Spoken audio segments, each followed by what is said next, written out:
welcome to another episode of Now About That with James and Sarah. I'm James. And I'm Sarah. And on today's episode, it's a very special coffee chat with Sarah and James. James and Sarah, both of us. We're doing an early morning coffee. Well, early morning. It's 10:30, people. It's a Saturday at 10:30, so it's an early morning to us. So we're doing a quick, not a quick, but we're doing a earlier, different than usual recording session, and Sarah and I both have coffee, so if you would like to grab a coffee and join along with the chat. Before we jump into, so I pulled just some Reddit posts for the discussion. I figured we could look at some Reddit posts and see what we think and then go from there. But before we do that, you want to have a quick chat, see how things are going? Sure. How are things going with you? They're good. I'm trying to figure out how people on TikTok or just people in general create music and just like have it like recorded and ready to send out. How does that happen? Like, how do people have the money, or do they just do it at home? I don't know, actually. I have not a clue on that. I was just watching this one video earlier that was this guy and his friend sitting in the car, and he was like, I think I'm going through my hoe era, and he played a song that he made about getting down.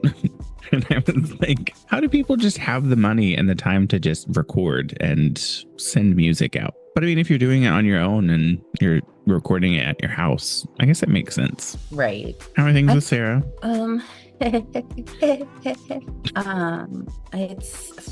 It's been a wild ride, TBH. I saw a Lady Bunny TikTok post that I think is applicable to you. And most of the time, Lady Bunny is very strange. She rants a little bit too. She's very, what's the word? A boomer in her rants, because sometimes they make sense and sometimes it's like, that's a bit much. But this one says, don't let anyone treat you like free salsa. You're guacamole, baby. You are guacamole. Love that. There you go. Love that. Things are just kind of crazy at work, and I've only been the only acting manager for a week and a couple of days, and it went exactly how I anticipated that it would. Very well. You raised to the challenge. I tried to rise to the challenge, and somebody took one of those mallets that you use with whack-a-mole and hit me back down. They said, no, bitch, you're down here. Come on. They were like, do you really want to do? Okay. So like currently you are dealing with unmedicated Sarah, because I ran out of my antidepressant. Oh. And my student loans haven't come in. So there's that on top of it. I had to do... How much is your antidepressant? I don't remember right this second. I don't even know if it's refilled, because they had to send a request to my doctor. I'd have to look and see. But my week was garbage. And then on top of all that, I also had to do like my first like write-up. Ooh. So like I had to sit down and... Oh, I remember that, because I told you on the last podcast, I wanted you to call me and put me on speakerphone while you do it. Yes, I did not have that opportunity. But I wrote up one of the estheticians. I still have to speak to one of the, what are they called? I'm so sorry, my brain. Massage therapist? Yes, thank you. I still have to write up one of the massage therapists, but at least I got one of them done. The esthetician, however, doesn't believe me that she's been doing the things that I wrote her up for. So she wanted proof. And I'm like, okay, if you want me to hurt your feelings. So, can you say what it is? So she's been shorting people on time, like clients on their time. And like facials are a little bit different than massages, because massages usually last the whole 50 minutes, for an hour. Yeah. We have to say like, there's got to be like 5 minutes at the beginning for you to talk to your therapist, get undressed to your level of comfort, etc. at the beginning and at the end when you're getting redressed and whatnot.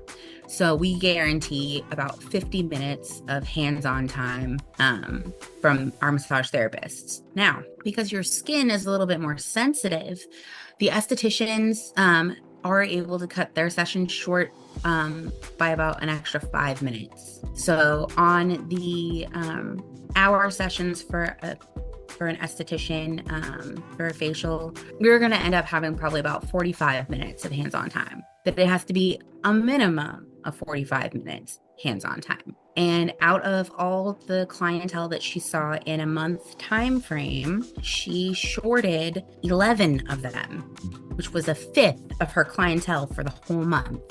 Yikes. So I'm like, okay, because I've got it. I'm going to send it to her. I also don't understand.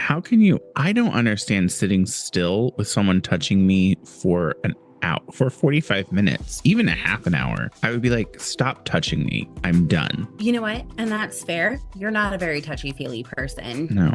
It's not your shtick. So I mean, it makes sense to me. So I think if it's like someone actively touching you, like manipulating your skin or whatever, that's I draw the line at that. But if it's like some of the like spa treatments that I've seen where they do a mask and then they put you under like a steam lamp or something like that, or a steam wand or whatever it is, and let your face steam, that I kind of get being like 45 minutes. But like actual hands-on manipulating your skin for 45 minutes, stop touching me after 10. Stop touching me. Like small spurts of touching me, that's fine. Like to put apply it and then let it sit, that's like 5 minutes to apply it, let it sit, and then let it sit for 15 minutes and then remove it, and then like do the next step where you're applying it and like massaging the face with whatever moisturizer or serum that you're using, and then letting it sit for a little bit and wiping it off. Put like a towel on my face and let me sit under the steam and like steam out my pores or whatever. I don't know if that's how it goes, but so we do touching me, that, the touching portion, I'm like, don't touch me. And I mean, that's fair. I understand. I would never, because I know you, I would never recommend that you go and get like a facial or a massage. That is not something that I would ever recommend for you, because I know you. I will say that I enjoy facials and massages, but I also enjoy being touched. So like I'm a snuggle type of person. Yeah, and that disgusts me. I know. Disgusts me. That's the word I went. I don't know why I said discusses. It's early for me. I just woke up like an hour ago. I know. It's not as early as I usually get up on Saturdays, but oh, that's right. I said 10 my time, thinking it was 10 your time, and it's not. It's 9 your time. Correct. So we could have recorded an hour later. But it's okay. We're here.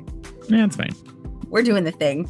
Yeah. I don't know. It anyway, the write-up went okay, but she wants to fight me on it, and I'm like, well, I guess if you want to fight me on it, I'll have to blow up the big guns, because there was a reason that you got written up. Yeah.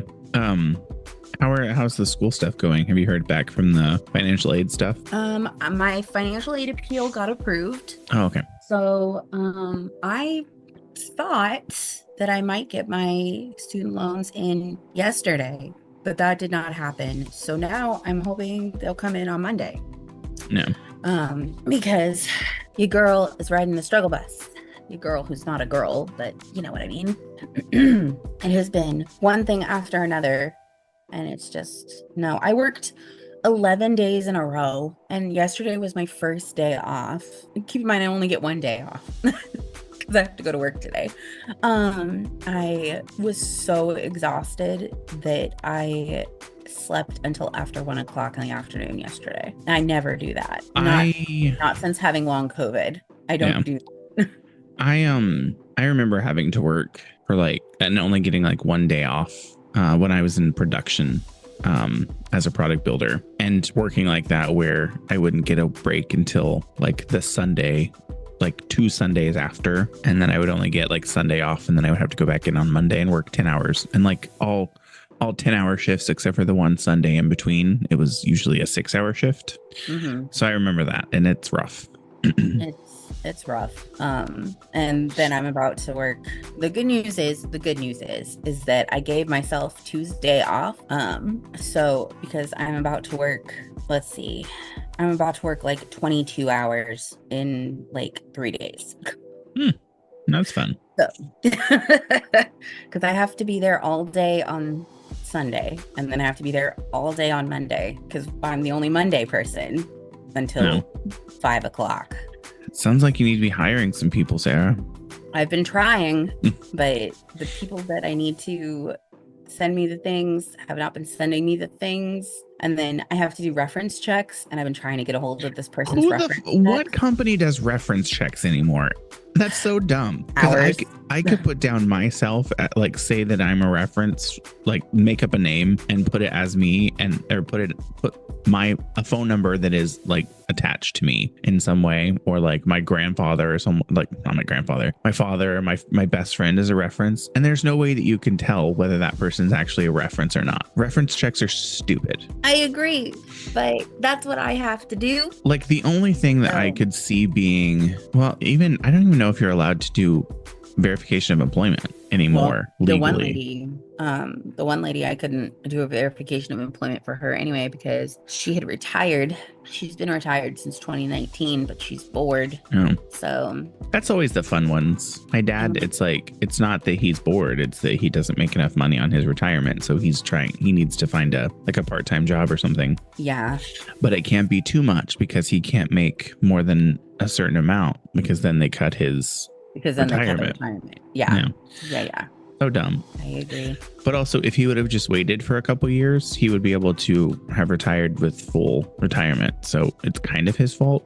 He's only getting like, I don't remember how much he's like, what percentage of it, but he's not getting the full 100% of what he would have had if he would have retired in 2 years instead of last year. I didn't even realize he retired last year. It was last year, or maybe the 2022. I don't remember. I think it was last year though.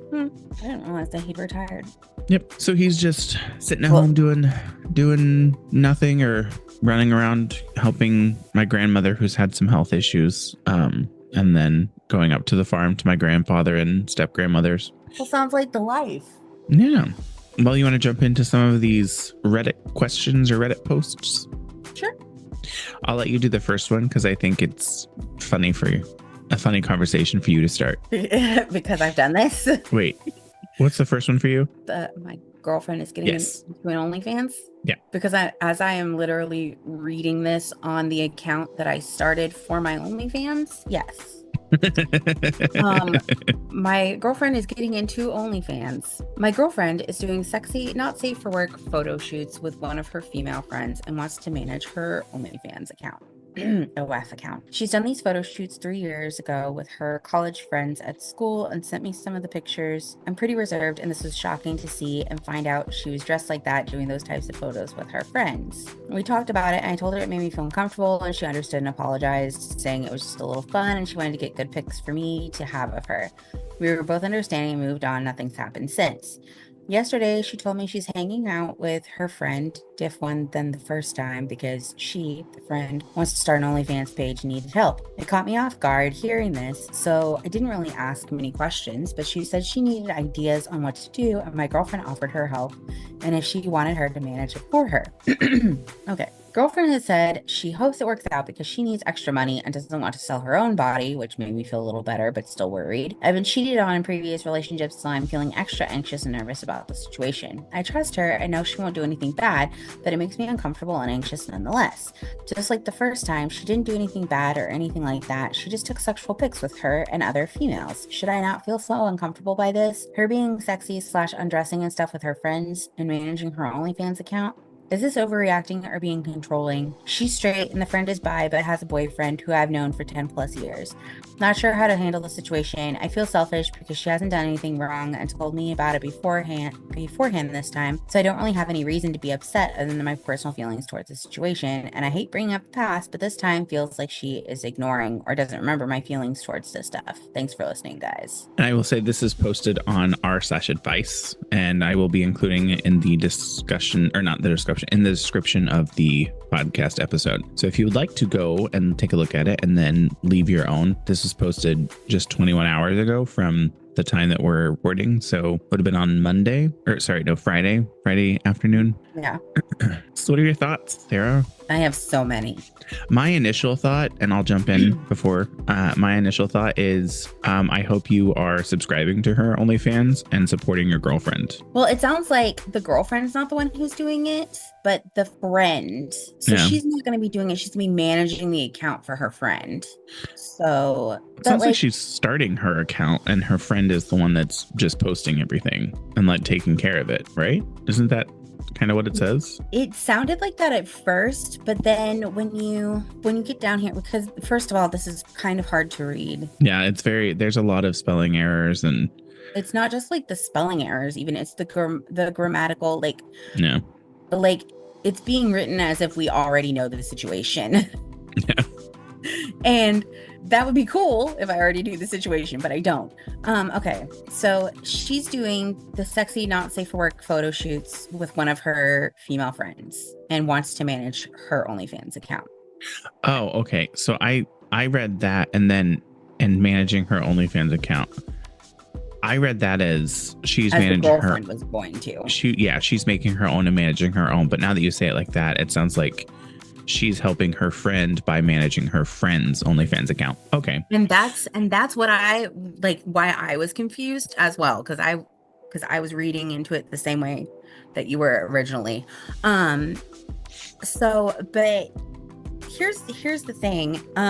Go to therapy. Yeah. Like literally, your girlfriend's doing nothing wrong. She's helping out one of her friends. She's not even gonna be in the pictures. And, you know, just because you've been cheated on in the past, that doesn't mean that this is a cheating situation. But the other thing that I think that men don't realize sometimes is that, or at least AMABs, maybe I should say, in like a broader sense, like AFAB friendships are different. We don't have a lot of the same hangups about being naked or, you know, in some state of undress around our friends. Yeah. Like I live with two women. We never wear pants. It is always just like, unless it's really cold. You're always Donald ducking it. We're always Donald ducking it. Like just puss out. Well, I mean, I wear my underwear. God. But like, I'm not wearing a bra though. I'm just wearing a t-shirt and some underwear. Yeah. And I'm just like, this is good enough. So like we don't have all the hang-ups that a lot of AMABs do about being naked around one another, because it's not seen as an overtly sexual thing. Yeah. So like, to me, the way that I'm reading this is like, he understands that nothing is happening between them, like his girlfriend and the friend that she's helping set this all up, but he's still viewing it in that sexual context and not as in they're doing this to get money from other people kind of situation. Is it that, or maybe do you think he's potentially bragging a little bit that his girlfriend is hot enough to be able to post on OnlyFans too? I mean, maybe that too, but honestly, he just sounds like he needs to go to therapy. Yeah, and I think we've said it before on here. You don't own someone, so whatever they want to do with their body, as long as it's like, I mean, even if you're in a committed relationship, if you have the conversation beforehand and they're going to do it regardless because it is their body, they can do whatever they want. If you're not comfortable with it, that's your problem, not her problem. Yeah. Like, not the other person's problem. So that's something that you need to work on yourself, either getting comfortable with it or removing yourself from the situation because you can't be comfortable with it. Yeah. And like, if you go down and you look at like a couple of the comments, the person said you've got two options. Yeah. You either learn to accept that she's going to do this and work on it yourself, or accept that this is a boundary that a partner can't cross and break off the relationship. Like and if that's your boundary, that's your boundary. But as we've mentioned before, like, you can't force your boundaries on people. So if that is his boundary, that he's like, you know, I can't do this. I can't be in a relationship with somebody who's going to do this. It's just not good for my mental health, XYZ. You end the relationship. No. You do not try to force that person to follow what you want done. Yeah, and it doesn't sound like they're living together, so there wouldn't be like they have to figure out how to separate assets or whatever. So it doesn't seem like it's that big of a deal if they do end up just breaking it off. Now, I will say that this person, I don't like what this person said because it's not accurate at all, this comment. It says he also has the option of asking her to not do it and to mention that her decision might have a direct impact on their relationship. That's probably the first thing to do before deciding between those two options. And I'm just like, no. Well, let me tell you why. Okay. Yes, he has the option of asking her to not do it. That's true. But the thing is again, like you were saying, it's her body. She's an independent person. She's an individual. And if he realizes in his own mind, hey, this isn't going to work for me because it makes me too uncomfortable. I'm not in a place where this is good for me. You can't be like, don't do it, please. Yeah. That's not how it works. It's kind of more of like I'm not comfortable with it. So, I mean, if you continue to do it, that's fine. I just can't continue with the relationship. Exactly. So you're just yeah. So you're just laying and there are further down. It's like, I don't understand why the top comment is always saying to give for the OP to give an ultimatum. And then someone else is like, it's not really an ultimatum. He's just making a choice. These are the two choices. He can either move on and he can accept it, or he can just end the relationship. So it's not really, you're not giving someone an ultimatum. These are the two choices that the person has. Like, either get over it and be comfortable with it, or end the relationship and move on. All right. Do you have anything else before we move on to the next one? No, just other than my usual feelings about men. Ugh. So I think you'll like the last one, because the very last one that I chose, because it's specifically about misogyny. So we'll get there. Oh, great. I love this for me. So the next one is posted on r/no stupid questions, and it says, does the TSA think I have weird genitals? Fun intro. And at the top it says, light, not safe for work. So background, I don't think I have a weird penis. My issue is that most of the time I go through airport security scanners, I get flagged on my crotch. It's not a huge problem, unintended. That's not there, but I'm not shy and I don't get uncomfortable. I just don't know what to have. Sorry. I just don't want to have to keep suffering the TSA people having to pat down my genitals. I've tried wearing different pants, happens in jeans, khakis, and sweatpants. I'm just at a loss on what to do other than just accept it will happen every time and I go to the airport. Looking for advice on what else I can try and if anyone has any insight into what's going on. And then there's some people that are posting the scanners look for masses or something, so take it as a compliment. Or it could be testicular cancer. I wouldn't go that far. Calm down, people. I will say there are a lot of times when if there is like, and I'm not going to say this, I don't mean this mean, but if like the area is heavily soiled or like you recently used lotion, it sometimes reads it as potential, like that there's potential residue that was from like an explosive. Like you may have handled explosives recently. I know this because I've heard people say that they have to have their hands swabbed a lot because it gets flagged that there is potential explosive residue on it. And it's because they have lotion on their hands. So that happens a lot. So it could just be, maybe you don't masturbate before you go to the airport because that's what they're flagging. And it could maybe, I don't know, remove the Prince Albert ring before you go to, potentially, if you have that. Who knows? Yeah, I was going to be like, do you have a piercing or? Yeah. Or maybe even try different underwear. Because if it's because of the mass portion of it and it's you're wearing, right, if you're getting all bunched up, like wear or go free balling. Okay. It's called commando. Go commando. Try that at the airport. All right. You never know. What are your thoughts, Sarah? What is your experience? My experience with TSA, besides the time that I worked there at the airport, having to go through TSA all the time. I've never had any issues like that. And I have a rod in my leg. So yeah, I always mention to them, hey, I have a rod in my leg, and it always goes off on my leg, and they take a look and they're like, oh, okay, cool. Really? It never goes off on my leg. Well, we have the full body, like scanner thing, and so it always beeps off on my leg for some, like, I assumed it's just because of the rod. or it might also look weird on the scanner, Yeah. you know? So, but I always just, let them know, hey, you're gonna have to pat my leg down because I have a rod in my leg and it's gonna look weird on your thing, and it's, we're good.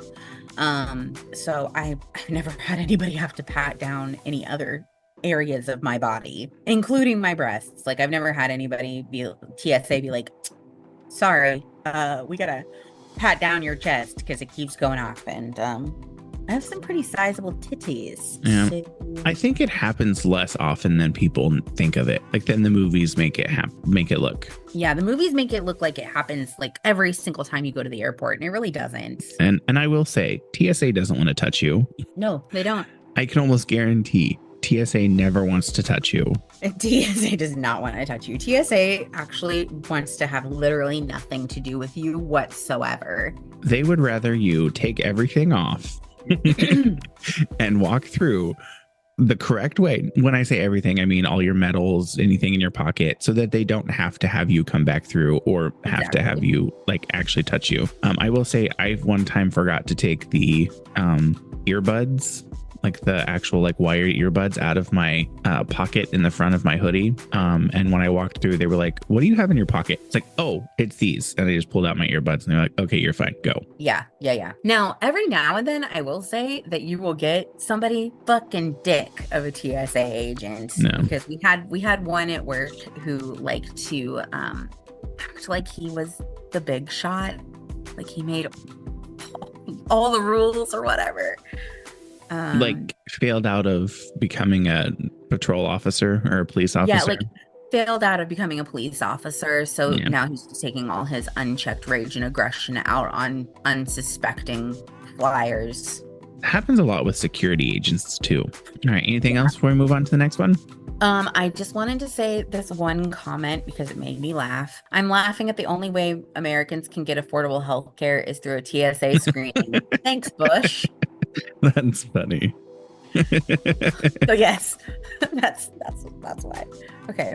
So the next one's just a question, and then we can talk about it. Would you consider breaking up with your partner if you found out they have paid for a sex worker before they met you? Why or why not?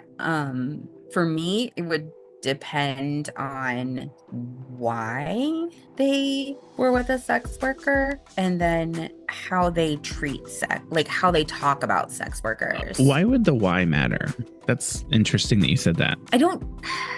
There's kind of like a creepy undertone for me anytime that a man mentions having paid for a sex worker, because it usually means that there's a reason that women don't want to be with them. But what if it's a woman paying for a male, like a sex worker? I mean, it would be the same thing. Like, if you're what are you doing? Like, because the only people, and this is not a slam against sex workers at all, because like I've also sold sexual aspects of myself for money. But like the types of people who bought my content were people who were my friends supporting like my content, not a random stranger jacking off to me. No. Like there's a very predatory vibe to hiring a sex worker, which is why I would want to know the why. Yeah. I mean, I could see it that way, but I also like maybe you're just in Vegas and it's something you wanted, like you want to experience Vegas and that's part of Vegas. And I mean, I'm fine with that. Yeah. So I guess that makes sense. So maybe like not the actual reason why, but kind of what's the background to what was the situation that you ended up hiring a sex worker? Continue talking. I'm going to step away and get some more coffee. Oh yeah, go for it. I don't know. I have a lot of thoughts and opinions about sex work too, having been in like slightly in the industry. I had an OnlyFans and I have once or twice done a small favor for someone. But I think I agree with this comment, though, that says, depends on how he views the sex worker and experience, how he views sex work as a whole, and I might feel weird for a minute. But if he respects the person and the profession, but doesn't plan another round while we're together, then we're good. I think I agree with that. I think it's so weird, actually, that you picked this question because there was a conversation that we had in our polyamory group several months back now, where one of the people in the group essentially said that if you're wanting to unicorn hunt, which unicorn hunting is where usually a cis het presenting couple, like a straight couple, go searching for another woman to spice up their romantic lives or whatever. It usually only ends up breaking up the relationship, but whatever, it's fine. Anyway, one of the people in the polyam group had said something about, well, if you're going to be unicorn hunting, you should just use sex workers. And I was like, sex workers are not there to be your unicorn either. Like, it just, because the way that it comes across is so slimy. Yeah. And I think that's the reason why I'm like, it would really depend on like the situation and like why you're doing this and like what, like how you feel about sex. Okay, if you're using, the services, are you also supporting the legalization efforts? Are you doing the work to be making this a safe space for these sex workers? That kind of thing. It's like, I have no problems with people using like, services from sex workers, but outside of using those services, are they doing things to help protect the people that they're using those services from? Yeah. Does that make sense? Yes. I mean, I think I was getting ready to say, I think it's a good option to use a sex worker as like, if you are in a relationship and you want to experience or experiment with bringing someone else in, using a sex worker is a good option as long as you let that sex worker know in advance and talk to them about it beforehand. Yeah, like, and they're okay with a it. Person. You have a conversation, you set the boundaries, you do the thing, like if that's what you want to do. But I also think that you shouldn't necessarily expect sex workers to always be cool with being a third in something. Like, I think that's gross.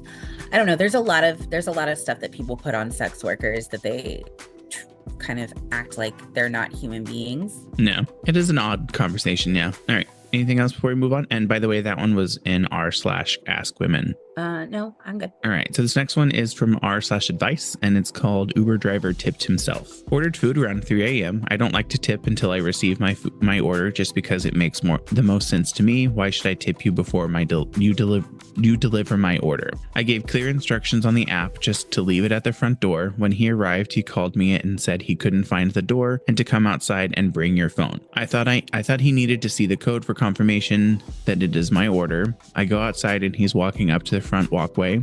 He took a picture of my food. He put it down and asked me to refresh my app. Once his completed order popped up, he then took my phone, tipped himself, and gave his service a thumbs up. Now, I know your first thought is, why let a stranger take your phone? But it all happened so fast. I was absolutely floored as I watched him hand me my phone back and walk away. I don't know how to feel or what to do, or what to think, sorry. I get the frustration of assuming you may not be getting a tip, but to go these lengths, ? I haven't reported it on Uber. I don't want to take this man's potentially only source of income away from him because he decided to be greedy. But at the same time, I now will probably not order food whenever I am home alone or late at night because it's really thrown me off and creeped me out. Thoughts? Should I tell Uber in case he tries it with anyone else? Should I let it slide? That's a very brazen move for someone to just grab your phone and do stuff on your phone. Right. I get that. But I think it's wrong to not tip before. Exactly. I agree. I don't know how Uber Eats or whatever, I don't know how they work, but on DoorDash, you have to include the tip before you actually, like, you can't go back and change it. Yeah. I think you can, but you can only add more. You can't like remove your tip. So there's a lot of problems with Uber Eats where you have the option to remove your tip. after it's been delivered. Yeah. Like, and so I'm torn because obviously that's not okay to do, but I also understand like how little these people are actually making. Yeah. Like, I mean, so my also thing is like, I don't know like what this person's like the Uber driver's experience is, but I don't see why that person thought it was acceptable to take someone else's phone and just do it. And it kind of takes me to how many times has he done that before? right. Because it seems like he's used to just doing this because he had it like already in his mind, bring your phone. So he knew what he was going to do whenever he was meeting the person. But my thing also is when you're going to meet someone, always have your phone locked. Like there's no reason for you to have it open. But I don't know how Uber Eats works. Maybe you have to show them the code. I don't know. Because I know you do whenever you like have an Uber, or at least I do. I have it set up where they have to, I don't have to show it to them, but I have to confirm the number. So Yeah, they have the option for you to confirm the number. Like, because I order from Uber Eats fairly often. no. Not super often now, but I used to order fairly often back when I wasn't able to like get up and like make myself food all the time. And like every now and then I would have to confirm like the last 4 digits of my phone number, but that does not involve like them seeing my phone at all. Like I don't have to have my phone in any shape, way, or form. I just say 7192 and bada bing, bada boom, ta-da. No, I will say a lot of the people that are commenting are saying report him. But one person says thoughts, learn your lesson. Don't allow strangers your phone. I guess you could report him, but you sound like you're sympathetic with drivers trying to make a living. So ultimately that's up to you. I mean, I would err on the side of, yeah, report him because, but then it's like, how can you prove that happened? Right. And it's like, let me ask this too. I think this is another valid question as well. It's like, because everybody's saying, well, he literally stole from you. He committed the crime. And I'm just like, okay, but you were going to tip him anyway after the food got there. No. Did he take more than what you would have tipped him? Because if he took more than what you were going to give him, then yeah, that's theft. That's absolutely theft. And then in that case, yeah, you need to report it and like explain the situation, blah, blah, blah. But like, if he took literally what you were going to give him, did he do, like, was his behavior good? No. Like this, you should never do something like this. This is gross behavior. But also, I don't view it as theft if it's literally the amount that you were going to be giving anyway. No, I think it's less to me, and I know that people are commenting this, it's less theft and more now the person doesn't feel safe when they order from Uber Eats. Exactly. So which I wouldn't feel safe either. That's taking away, that feeling of safety, because that's just a weird thing to do. Yeah. But to me, it's like, now, I mean, if you don't report him, are you going to get him again? And then is the same situation going to happen? And my always default is, if I don't want to interact with the person that's delivering my food, I always tell them to drop it off. Like, I'm not meeting you. Like if they call you and say, I need you to meet me downstairs, I would just say, I'm not there right now. I'm actually on my way home. Just drop it off at the front door and I'll pick it up. Yeah. Like, just leave it at the door. That would be what I would do, and just leave it at the door, wait a couple minutes, make sure that they leave, and then go down and get it. I mean, I'm lucky where I live in my apartment, I can look out the door and see the front door, so I can see if the person is still there. So I don't know if that's the same situation this person's in, but it's like, that's what I would always do. That's not what I do, because people are idiots here and they don't, one, know where the front door is, and two, they, instead of sending me a message, they call me, which I have it literally say, the doors are locked. Send me a message when you get here. I'll meet you at the front door. Send me a message does not mean call me. I'm very millennial in that. Send me a text message. All right. Yeah. Anything else before we move on to the next one? All right, go for it. So the next one is r/confession, and it says, I claimed a prize that was not mine when I was a kid. So when I was around 11, me and my mom went to see my little brother play hockey at the arena. We could register to win $100 by buying a small ticket with a number on it, and they would do a draw, then give the $100 to the person with the matching ticket numbers. The thing is, my mom asked me to hold her ticket while she was searching her purse, but I gave her my initial ticket back. Guess what number came up in the draw? Mine, my mother's initially. So I claimed the prize and never told her that it was her ticket in the first place. Mind you, my mom was a bit struggling financially during this time, and she even told me that $100 would be great for her. She told me this after I won the money. Anyway, I still feel bad even after 15 years. I should have given it to her. I don't even remember what I did with the money. Stupid kid. How old was this child? Around 11? What are you doing with $100? That's what I'm saying is like, how did your mom let you keep the $100? Yeah. It's like, did you pay for the ticket to go to the hockey game? If the answer is no, then that technically is your mother's ticket anyways. Right. So like I would get it if you were like 17 or 18 and you are the one that bought your ticket. You just happened to go with your parent. I still wouldn't get it then because it's kind of still shady. But it's like, do you need the $100? What are you doing at the age of 11 that you need $100? I'm like, what did you spend it on? And they don't even know. And they don't remember. They don't even remember what they spent it on. Okay, but this has a really easy solution to it. A super easy solution. Tell your mother and give her $100. Like, obviously you're an adult now, so yeah. I mean, I would say tell your mother first and then see if she even remembers it. If she doesn't remember it, then move on. But it's like, I also her saying I could have used that money. That's kind of manipulation on a parent's point, where that's true as well. Yeah, that's kind of a little weird. My parents would do something like that. One of them jokingly, like my dad would do it jokingly, just like saying, like jokingly, not expecting me to give him the money, but being serious. Like, that sounds weird. He would say it jokingly, but he's actually serious. And I would just give him the money anyways. But I'm a different person. Right. I also would have just given my mother the money. Like, but also, as a kid, any money that I got usually ended up going towards our bills anyway. So like, I didn't usually have money to do things with to begin with. Oh my gosh. I'm reading the comments and someone said, I dropped sausage off my plate from a buffet while carrying it to the table. I didn't eat it because I dropped it. My dad picked it up off my plate and ate it. I still feel guilty for not telling him 30 years later. You should. As soon as he grabbed it, you should be, nope, I dropped that on the floor. Yeah.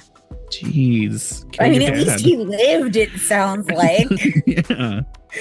Oh God. But two thoughts that I have on this. All right. And then we can move on if we want to. These two thoughts are, one, you were 11. Like, it's not like you could have bought the ticket in the first place anyway. Like, because you didn't even have any money, which is the whole reason that you wanted the $100 anyway. And two, you're an adult now. If you have it, tell your mother what happened and give her the $100. Like, this is not the worst thing to have ever happened in the instances of forever. This is a really easy way to let yourself off the hook. Yeah. Yeah. You don't have to continue feeling guilty. You did not have to post it on Reddit. Yeah. So you could have just told your mom and done the thing. All right. So you want to do two more of these? So there's the next one I really want to do because I want to hear your thoughts, and then the last one. So I'll do the next one, and it's again in r/advice. It says, my boyfriend of 2 years is trans and didn't tell me. My boyfriend, 21, has been lying to me, female 18, for the past year and a half. Today, while my boyfriend was drunk, he tried to initiate sex, and while I was touching him, I felt the condom was broken. I accused him of cheating, and he denied it and fell asleep. A while after he fell asleep, I went to inspect to see if the condom was actually broken, and I found that his penis is actually some sort of rubber strap-on. It's covered in black and white and green mold, and all flaky and crusted. I was shocked. My boyfriend is extremely self-conscious and likes to have the lights off during sex. He's a little on the heavier side, so I never questioned it. We've made progress on him gaining comfort with me, and we tend to sleep with him in boxers and shirtless and me fully naked. Last spring, he had surgery for his ribs, in quotes. He has 2 cuts under his nipples. Now I'm thinking he had top surgery. I'm not angry with him. I'm not angry at him or anything. I feel honestly betrayed. We had baby names planned. Him being trans doesn't upset me, but I feel lied to. I understand he could feel scared and wouldn't accept me, and that I wouldn't accept him. But this is the sort of thing I'd need to know. I'm openly pansexual and have had a trans partner in the past, which he knows. What do I do? Do I confront him? It doesn't change anything in our relationship besides having kids, and I don't know how to talk to him about without making him uncomfortable. I mean, first of all, it doesn't sound like he actually, like, you're just assuming he's trans still. Like, there even like cuts under his nipple, that could be any type of surgery. There's a lot of surgeries where they cut in under your nipple because it'll leave less of a scar. And I mean, my biggest thing, and the first comment says it, why is no one mentioning the hygiene aspect? Yeah, no, that's one of my biggest things as well. But also, like, unfortunately, here's the thing.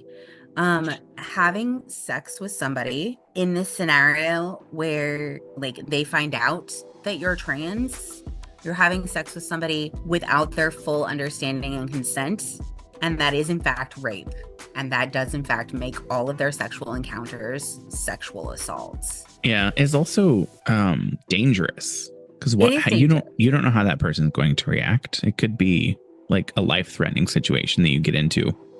Exactly. And it's just like, I understand, you know, the fear of being trans and being out, because I am genderqueer and I have lots of friends who are trans. I know that it's dangerous, but this is gross behavior. And also, what else is gross is that this girl is 18, her boyfriend is 21. No. And they've been together for the past year and a half, which means that, you know, depending on where she is in that 18, she could have been 16 and this person would have been 19. That at that age, that's too big of an age gap. No. That is too big of an age gap at that age. And so that also makes me feel not great. But yeah, the fact that it's gross as well. I don't know. Have an open conversation. If you really like this person, and it sounds like you do because you're talking about like baby names. My thing is, my thing is, why are you talking about, if you're a trans person and you know there's no way that you can actually have babies with someone naturally, like not naturally, but like in the traditional sense, then why would you even have that conversation and like start picking out names with them? Like, it sounds like to me, maybe he's just he has a small penis and he doesn't know how someone's going to react. So he uses this without someone knowing to make it bigger and better for that person. I don't know. It sounds weird to me. Like, there's no confirmation. And if you like are reading some of the comments, there's one that says, I'm calling bullshit on this post. There's no way anyone on the planet can miss all of these signs. This has to be some sort of bait. If it's not, I highly suggest you read the play Madam Butterfly. I'm assuming that's what the M Butterfly is. Yeah, it looks like a lot of people are saying that that the post is fake, that there's like no way that you could like have all these things. And I would tend to agree, honestly, as a fully fledged adult who has sexual intercourse on a semi-regular basis, even having sex in the dark, like, and there's also a big difference in the feel between a real penis. Yeah. Well, she is only 18, so maybe this is the only person she's ever been with, so she doesn't know. I mean, maybe, but it's still gonna feel weird. Yeah, but she wouldn't know that if this is the only person she's been with. No, like, but I mean... And there's a condom on it. Also, like, how disgusting is that, though? Yeah. Like, it's covered in mold. I mean, please, for the love of God, get yourself tested. You probably have some issue. But I will say that somebody made a really transphobic comment in here. So, misgendering the person, saying that they don't even respect you enough to use clean dildos. And I'm like, I mean, that's... The bringing up not using a clean dildo is valid, but misgendering somebody while you're bringing up a valid point just negates your point. Don't be an asshole. Don't misgender people just because they did something shitty. They're still their gender. You don't get to take away their gender just because you're mad at them. Ugh. Yeah. Ugh. That's so gross. Also, that's so predatory. All of it's so predatory. The age difference, the secrecy, the whatever, like, if if it is real, if this is a real thing, like, but also no, this person says I'm openly pansexual and have had a trans partner in the past. So like, how? Oh yeah. So yeah, maybe I don't know. To me, that makes it seem like it might be a fake post. It might be a fake post, but it does bring up like a real question. If somebody presents themselves to you as as a man, and they are, I don't know how to even phrase that, because it all comes across as sounding really transphobic. But it's just, like, the thing is like, you can be trans and be a predator. You can be cis and not be a predator. You can be trans and not be a predator. You can be cis and be a predator. Like, but all of what is described in that post is predatory behavior. Right. So I mean, my thing is, in the end question, how do you do it without making him uncomfortable? There's no way to do it without making him uncomfortable. The conversation is going to be super uncomfortable anyways. Yeah, whether the person is trans or not. I mean, my thing would just be like, hey, I found this. What is this? Like, talking about the strap on. And be like, first of all, what is this? And second of all, do we use this? And if we do, can we get a new one? Because this one looks disgusting. Right. And then having be open to that conversation. But again, you're 18. You're not super mature, I'm assuming. I mean, mentally, you wouldn't be mature enough to. I don't understand how people get married at that age, or stay in a really committed relationship. That's too young for me. I agree. It's a weird age to be that committed to someone else. It is a weird age to be that committed, but I get it, because you're experiencing life for the first time, and you are probably experiencing a lot of these really intense emotions for the first time. So it makes sense. But don't do it. No. I understand. It feels nice. That does not mean that it is nice. Okay. Anything else before we move on? Nope. All right. So the last one is yours. I see why you picked this one. How can you spot a misogynist from an online dating profile? Let me tell you, folks, because I've done this. One of the biggest red flags for me on a dating profile is any pictures of a dude holding a fish, holding a gun, holding antlers, posing with a dead animal of any kind is a huge red flag. Because unfortunately, a lot of people in smaller rural communities who do a lot of hunting and fishing and whatnot tend to also have really old-fashioned views. Yeah. Like the quote-unquote good old country boy aesthetic is always going to be a huge red flag. The other red flag is a dude who basically just talks about himself. I know you're supposed to talk about yourself in a dating profile, but there's a way to talk about yourself that doesn't come across like you're trying to sell me on something. Yeah. Because a lot of guys out there, less is more. Less is more, my guy. Another big flag is if they mention anything about, what was one that I had? Anything in the profile that might at any point mention anything about being a mama's boy as well. Oh yeah. Because I find that guys who say that they're a mama's boy, it means that they literally only care about their mother, and they don't even treat her like an actual woman. They just treat her like somebody to take care of them. So that's a big red flag for me. That's a misogyny. That's unhandled misogyny. So I'm not going to be your mother.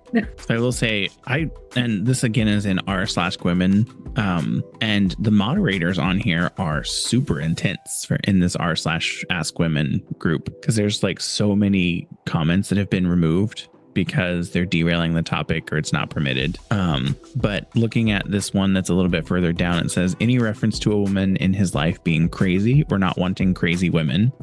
Yep. Making fun of typically feminine interest, e.g. astrology, alpha male mentality, or looking for a woman to build an empire with. If you use those terms, that's disgusting anyways. And then anything too specific about their appearance preferences. Oh, yeah, for sure. I saw this one that says, if they generally sound very jaded, I hate this app. Is anyone actually looking for something real? It's usually an indication that they love blaming women for everything. And then this other person's like, well, a lot of profiles just have advertising for their Insta or their OnlyFans or blah, blah, blah. And it's just like, I mean, yeah, but you can tell if those are real or fake.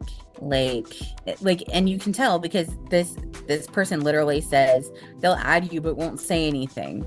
And it's just like, if they're adding you and not saying anything, they're clearly a fake. You unmatch with them and move on. Yeah, or they're trying to match with as many people as possible. And they don't really care. They're just swiping and saying yes. Then there's one further down that says insert height because apparently that matters. Actually, it doesn't, bro. But what does matter now is that I know you listen to Andrew Tate and have never had a real conversation with a woman in your life. And then there's one that's like, I came here to say this once always just means I will say insulting things to you. And if you don't laugh, it's because you have no sense of humor. Something that has like a qualifying statement before it. It's like, I don't mean to be mean. It's like, but you're going to be mean, obviously. Otherwise, why would you say that qualifying statement beforehand? It's like, I'm not racist, but, and it's just like, no, you're racist. I'm not sexist, but insert sexist saying here. Right. It's like, if you need to make a qualifying statement, if you remove that qualifying statement, what does that next statement sound like? And obviously you thought you needed to add the qualifying statement before to make it not as bad. Yes. Still bad, but not as bad. All right. Well, anything else other than working? Do you have any plans for the weekend? No. I wish. Work and sleep. Work and sleep. And school. I have to throw school in there because I started school this week. Oh, yeah. So I forgot more of Korean than I realized I did. So I also have to spend this weekend going back over all my vocabulary so that I can get back up to speed. Yeah, and I will in the description post the one that we didn't talk about as well. And it was from r/askmen. And it said, boyfriend doesn't know where to be buried. And it's like talking about his the person was diagnosed with stage 4 throat cancer, has family all over, and he doesn't know where he wants to be buried, but he wants me buried next to him. So what do I do? Type of thing. So if anyone wants to go and read that one, it's there too. Otherwise, that's all we got. I'm not tomorrow we're going to go to a Japanese restaurant on Federal Hill in Providence. Ooh, Ryan was like, you should look for a place on Federal Hill for Sunday for us to go eat and then make a reservation. So we're going to a Japanese restaurant. So I'm going to get sushi because I haven't had sushi in a while. Ooh, I haven't had sushi in a while either. I love sushi. I also love sushi. I did have I had the Vietnamese the other day because I went out to dinner with Horace. And we went to this place called Pho Hoang, and it was really good. It was really good. I had something called crushed rice, and basically what it is they cook the rice. They don't cook it so that it's like crunchy, but like it's a little bit crunchy, and then they smush it down and then put spicy carrots and slices of cucumber and like these little round patties of whatever meat you want. So I got mine like beef with lemongrass, and it was really good. It was really good. Sounds good. I'm actually hungry for lunch now because it's almost noon. Oh, yeah. I should probably also eat something before I have to go to work. Yes, you should. All right. Well, do you want to call it a podcast? Yeah, I think we can call it a podcast. All right. Let me get to my scripted close and see if I can make you laugh again. All right. Thank you for listening to this week's episode of Now About That with James and Sarah. If you liked it, make sure you give us a like, comment, and don't forget to follow or subscribe and leave a review in Apple Podcasts, Spotify, or wherever you listen, as this will help get the podcast out to more people and help us grow. Feel free to follow us on social media. Again, our handle is @NowAboutThatPod on all social medias. If you can't find us, that means we're not on that platform. If there's something specific you would like us to discuss on the podcast, feel free to email us at nowaboutthatpod@gmail.com or visit our website, www.nowaboutthatproductions.com. You can also leave us a voicemail or text with any questions you would like us to answer. The phone number is 765-557-4170. Thanks again for listening, and we hope you have a great week and enjoyed your coffee along with us. If you got coffee coffee. Hopefully we didn't make you spit it out along the way, because especially if you're driving, that would be very difficult. That'd be bad. And enjoy the rest of your week. Sarah, have a good weekend. You too. All right. Well, you're Japanese. Yeah, I'm ready for that. I'm excited. All right. Bye. Bye, everybody.